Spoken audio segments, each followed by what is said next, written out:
নমস্কাৰ কৃষক বন্ধুসকল, Assam agriculture tips YouTube channel সকলোকে স্বাগত জনাইছোঁ। যে কৃষক বন্ধুসকল, বহুদিন পিছত এটা সৰু ভিডিঅ' লৈ আপোনালোকৰ ওচৰত আহিলোঁ।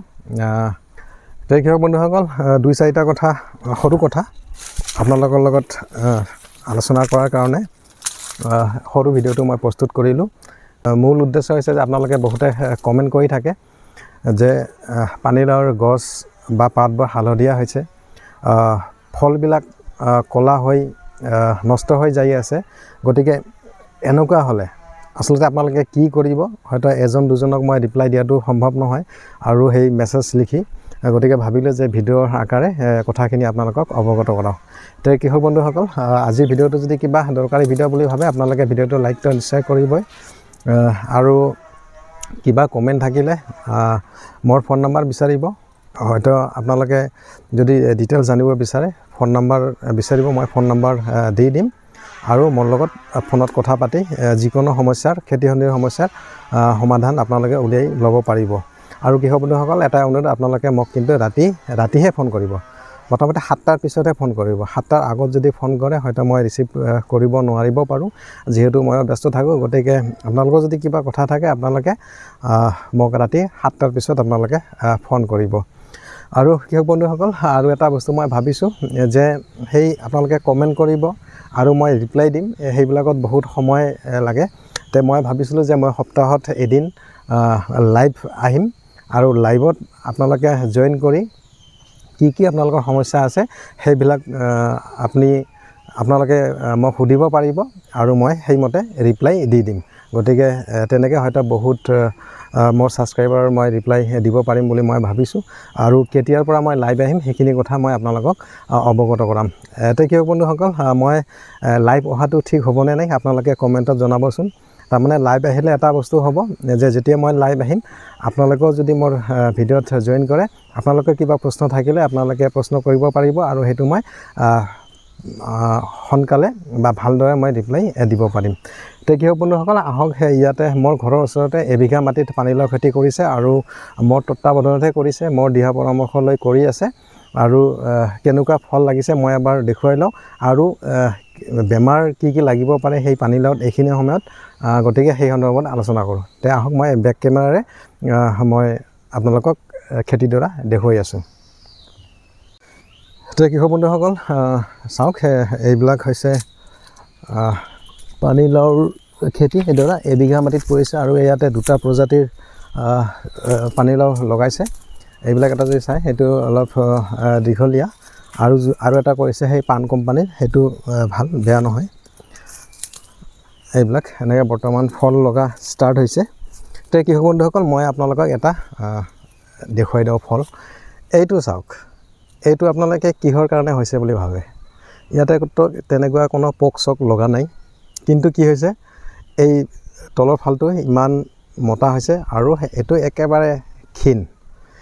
তে এইবিলাক সমস্যা হয় কৃষক বন্ধুসকল, যি আমি মাইক্ৰ'নিউট্ৰেণ্ট বা ভিটামিনৰ কথা আমি যে কৈ থাকোঁ, ভিটামিনৰ অভাৱ হ'লে আপোনালোকৰ ফলবিলাক কিন্তু তেনেকুৱা হ'ব। এইটো এটা হৈছে, এইটো ভিটামিনৰ অভাৱ। আৰু তেখেতে মোক সোধা নাই বা ময়ো তেনেকৈ টাইম নাপাওঁ। আৰু এইটো এটা চাওক, এনেকুৱা যদি আপোনালোকৰ ফলবিলাক হয়, তেৰা বেকা হয়, আপোনালোকে কিন্তু অনুখাদ্য ব্যৱহাৰ কৰিব। অনুখাদ্য, যাক আপোনালোকে ভিটামিন বুলি ক'ব পাৰে। গতিকে অনুখাদ্য হিচাপে আপোনালোকে ট্ৰেচেল কৰিব পাৰে বা মহাফল কৰিব পাৰে। তেনেধৰণৰ বহুত ভিটামিন আপোনালোকে পাব, সেইবিলাক আপোনালোকে স্প্ৰে কৰিব। আৰু মাটিত দিয়াৰ কাৰণে কিছুমান থাকে, চাওক এইবিলাক কিছুমান পানীলাও কাটিব পৰা হৈছে। তো কৃষক বন্ধুসকল, কথা সেইটোৱে যে যদি ফলবিলাক আপোনালোকৰ তেৰা বেকা হয়, আপোনালোকে অকল সেই পোক পৰুৱাৰ দোষ নিদিব। আপোনালোকে জানিব যে হয়তো মাইক্ৰ'নিউট্ৰেনৰ অভাৱতো তেনেকুৱা হ'ব পাৰে, আৰু হয়। দুটা কাৰণতে হয়, এটা হৈছে পোক পৰুৱা আৰু এটা হৈছে মাইক্ৰ'নিউট্ৰেন।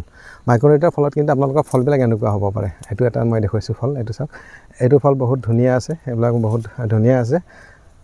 আৰু যদি কলিবিলাক ক'লা হৈ সৰি পৰে, যদি মই এইটো আপোনালোকক দেখুৱাওঁ, এইটো চাওক, এইটো দুটা কাৰণত হ'ব পাৰে। এটা হৈছে পোকৰ কাৰণে আৰু এটা হৈছে মাইক্ৰ'নিউট্ৰেনৰ কাৰণে।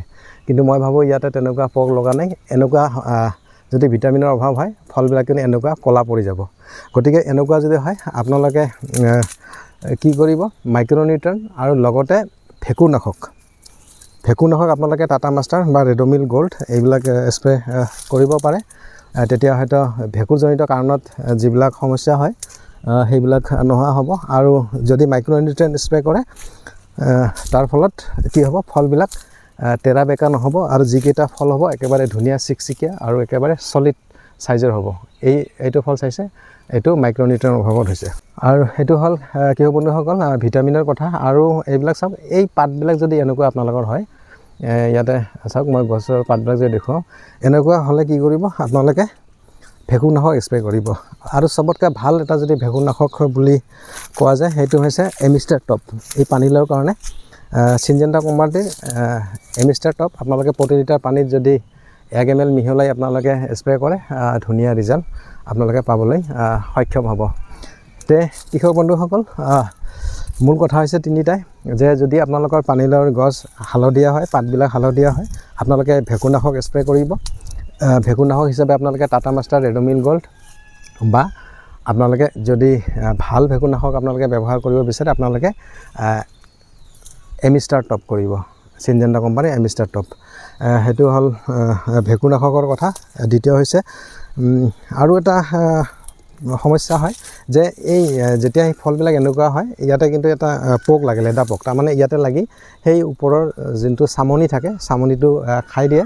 তাৰ কাৰণে আপোনালোকে বিশেষ একো নহয়, যেতিয়া আপোনালোকে ভেঁকুৰনাশক আপোনালোকে স্প্ৰে কৰিব, এই ভেঁকুৰনাশকৰ লগত আপোনালোকে পাৰফেক্ট ছুপাৰ, একেবাৰে কম দামী কীটনাশক পাৰফেক্ট ছুপাৰ, এই পাৰফেক্ট ছুপাৰ আপোনালোকে প্ৰতি লিটাৰ পানীত বেছি নহয় 2 ml নহয়, আপোনালোকে প্ৰতি লিটাৰ পানীত মাত্ৰ 1 ml মিহলাই আপোনালোকে স্প্ৰে কৰিব। যেতিয়া আপোনালোকে ভেঁকুৰনাশক স্প্ৰে কৰিব তেতিয়া সেই পোক পৰুৱাৰ যোনটো বিশেষকৈ এই লাওবিলাকত লাগে আৰু সেই ওপৰৰ চামনিটো খাই দিয়াৰ পিছত হয়তো ক'লা হয় বা কাষ্টমাৰে সেইটোক গেলা বুলি ক'ব বিচাৰে যে গেলিছে নেকি।